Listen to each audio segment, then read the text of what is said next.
Docteur Mailloux, bon matin.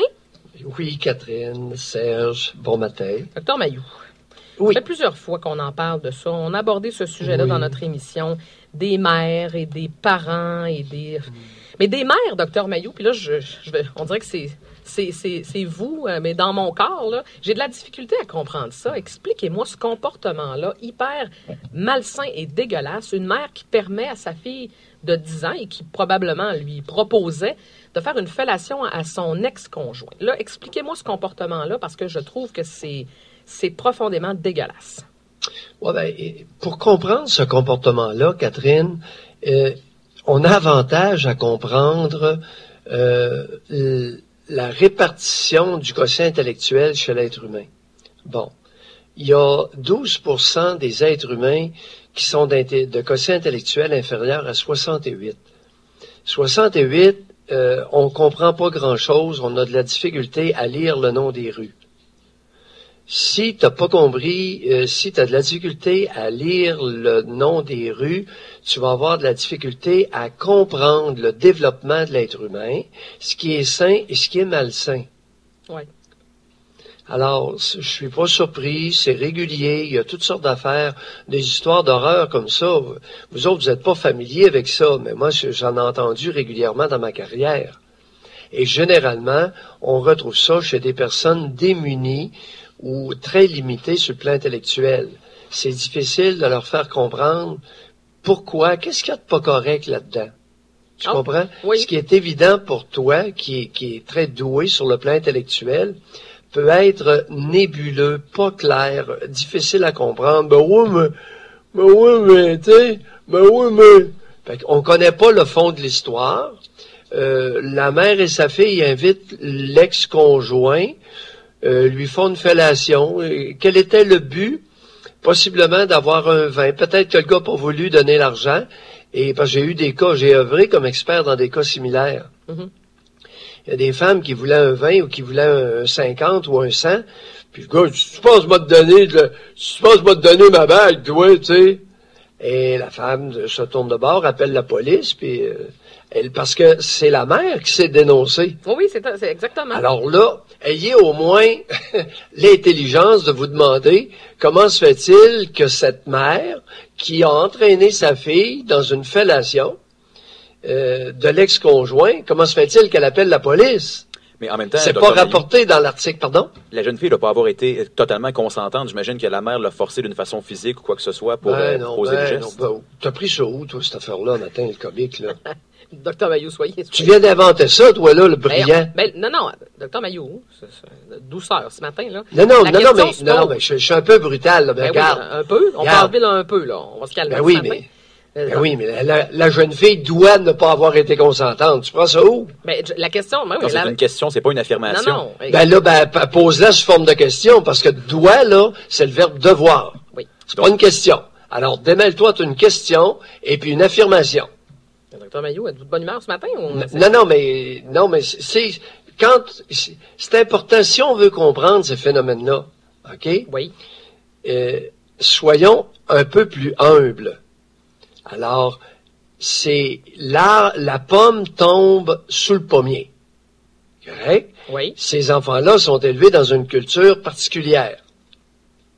Ben oui, mais... Docteur Mailloux, la question se pose pareil, parce qu'à 10 ans, le réflexe... Je comprends très bien la question de Raphaël, parce que moi, je me dis, ben là, on l'a forcé sûrement, parce qu'à 10 ans, si je me replonge, docteur Mailloux, je faisais pas des fellations à des hommes. C'est pas un naturel pour un enfant de 10 ans. Là. Est-ce que vous voulez poser une question ou si vous voulez affirmer vos points de vue? Non, c'est une question. Est-ce que ça a été le geste a-t-il été forcé ou ça a été fait en toute conscience, en fait, parce qu'elle n'a pas la maturité pour faire ce geste-là, ou c'est plus une question. On veut votre oui, c'est ça, on veut votre avis. Donc, exactement. Fâchez-vous pas. En toute conscience, du côté malsain de la chose, non. Probablement que la mère l'a entraîné et une petite fille de 10 ans qui voit sa mère à l'aise va avoir tendance à l'imiter, habituellement. Surtout lorsqu'elle est limitée sur le plan du quotient intellectuel. Ouais. Alors, un signal qui vient d'une mère est pris très au sérieux par l'enfant, beaucoup plus que lorsque ça vient d'un étranger ou même du père. Alors, il est fort probable que la mère a banalisé le geste et que la petite fille a été entraînée là-dedans. Mais Dr Mailloux, est-ce que ça se peut, dans certains Oui. cas, il n'y a pas toujours des problèmes de déficience intellectuelle ou de quotient intellectuel moins élevé. Est-ce que ça se peut que quelqu'un ait un quotient intellectuel dans la moyenne et qu'il soit seulement pervers? Il y a une possibilité aussi, j'imagine. C'est-à-dire, soit pervers, les perversions sexuelles chez les femmes, Catherine et Raphaël, n'existent à peu près pas. C'est très, très rare. Ah oui? Par contre, il existe des tares. Ouais. Alors, oui, la question telle que posée est intéressante. Est-ce qu'il y a des personnes de quotient intellectuel moyen qui peuvent se livrer à des gestes sexuels de cet ordre-là, entraîner leurs enfants, leurs fillettes, et tout en ne reconnaissant pas le côté malsain ou mal fondé ou même criminel de la chose? Oui, c'est possible, parce qu'il y a des individus qui sont tarés, qui portent en eux des lacunes, qui n'ont aucun jugement social. Oui, ça existe. Le quotient intellectuel, c'est une chose, le jugement en est une autre. Alors, il y a des mères qui n'ont pas un once de jugement, comme il y a des pères qui n'ont pas de jugement. Oui. L'homme qui s'est fait sucer par une petite de 10 ans, c'est bien évident que lui-ci, il y a un problème quelconque. Ah oui, là. oui, on s'entend là-dessus, c'est clair. Bon, alors, ce sont des tares. Ouais. Et il y a un gros pourcentage d'adultes qui sont tarés, qui sont porteurs de lacunes, particulièrement au niveau du jugement. Dr Mailloux, je vais vous amener sur un autre dossier en terminant parce que, je ne sais pas si vous avez vu dans le Journal de Montréal, le chef des Rock Machine qui a reçu une raclée d'un policier parce que le chef des Rock Machine, Jean-François Aymard, est allé insulter le policier sur ses performances sexuelles. Le policier ne savait pas qu'il était filmé. On voit ça dans une cellule. Et il est allé lui dire, parce que le policier, semble-t-il, était cocu. Sa femme l'avait trompé. Et il lui a dit, t'es même pas capable de baiser ta blonde, t'es gay. Et le policier a sauté dessus, lui a donné toute une raclée. Alors, de ce que je comprends, les hommes sont sensibles. Là, vous parlez souvent des femmes, mais des hommes sur leur performance sexuelle, hein, faut pas trop toucher à ça. Docteur Mailloux, est-ce que je me trompe? Ben, Catherine et Raphaël, j'ai toujours dit que l'érection est un phénomène naturel fragile. OK. Ouais. J'ai toujours dit ça. Oui, je sais. Fragile et délicat. Oui. À traiter avec égard. Oui. Mais, non, mais je me rends compte, ouf, hein, c'est quelque chose de sensible pour les Pas hommes. surprenant, ben oui, pas surprenant. Pas surprenant, surtout de la part des policiers. Il y a un pourcentage de policiers qui sont porteurs d'une violence incroyable, qui va se manifester sur leurs enfants, sur leurs conjointes, sur des personnes qu'ils arrêtent. Tous les policiers ne sont pas violents, mais il y en a quelques-uns qui sont dangereux. Mais je m'inquiète, docteur. Alors, Mailloux. avis au public, lorsque un policier a un gun suspendu à sa ceinture, appelez-le monsieur, s'il vous plaît. Oui, mais au-delà de C'est dans votre intérêt. Oui, mais moi, je m'inquiète un peu, docteur Mailloux, parce que ça veut dire que cet homme-là est un peu, d'une certaine façon, une bombe à retardement. Imaginez, là, ça vient du chef des Rock Machine, mais ça aurait pu arriver sur la rue. Mettons que quelqu'un lui sort un commentaire comme ça. Ils s'en font dire de toutes sortes, les policiers, là. Bon. Alors, il est important deux choses. Être policier, ce n'est pas être travailleur social. Ben, OK? ouais, OK. Ça prend des individus particuliers. C'est comme nos soldats qu'on envoie à la guerre. Si vous voulez une police efficace, sélectionnez-les en conséquence. Bon, un. Deuxièmement, lorsque vous donnez ce pouvoir à quelqu'un, mettez-vous entre les deux oreilles de le respecter parce qu'il pourra vous en cuire. Essayez de comprendre. Les Québécois, la propriété privée et l'autorité, là, la plupart des Québécois ont de la difficulté à démêler ça. Mais oui, mais quand quelqu'un a un gun accroché à la ceinture, appelez-le monsieur. Oui, docteur Mailloux. Est-ce que c'est bien clair? C'est clair, mais... Parce qu'on les sélectionne. Moi, je veux pas de policiers brûlés, là, aux 2 semaines, en burn-out, là. Alors, si on veut pas de policiers en burn-out aux 2 semaines, on les choisit avec des natures particulières. Puis on va vivre avec.